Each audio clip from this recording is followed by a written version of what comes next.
महाराज इंदोरीकर आणि शालिनीताई यांची कन्या ज्ञानेश्वरी आणि सौभाग्यवती मनीषा आणि सुनील विष्णू चिलप यांचे पुत्र साहिल यांच्या शुभ विवाह प्रसंगी आपण इथे सगळे आलेले आहात. अनेक माझ्या अगोदरच आमच्या आमदार भगिनींनी सुद्धा आशीर्वाद दिले.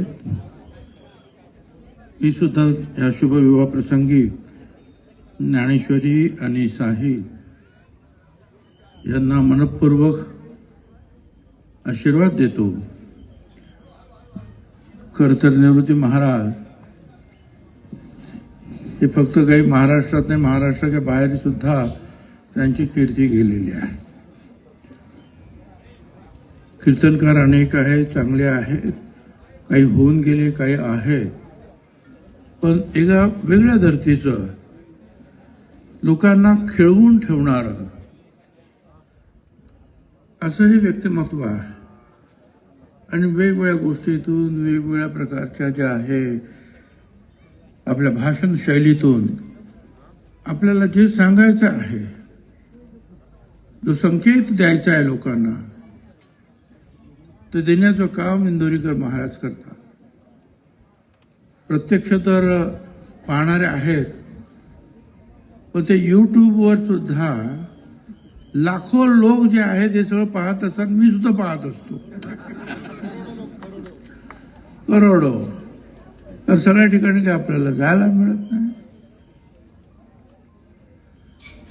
आमचं एखाद्या राजकीय नेत्याचं भाषण किंवा मिटिंग असली, खूप कष्ट पडतात.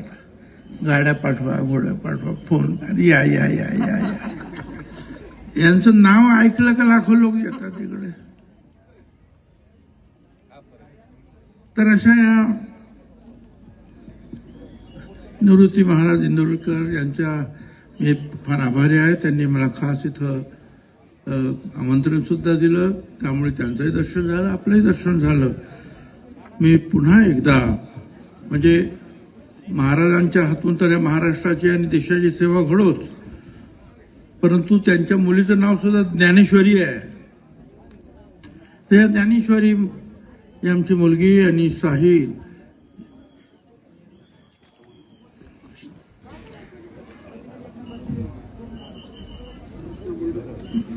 महाराजांचा मुलगा कृष्णा, हे सगळ्यांचं जे आहे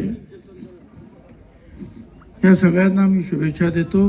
आणि यापुढे सुद्धा त्यांच्या हातून राज्याच्या बाहेरच्या लोकांची जी आहे सेवा त्यांच्या सगळ्यांच्याच हातून घडो, अशी मी परमेश्वराच्या चरणी प्रार्थना करतो आणि थांबतो. धन्यवाद.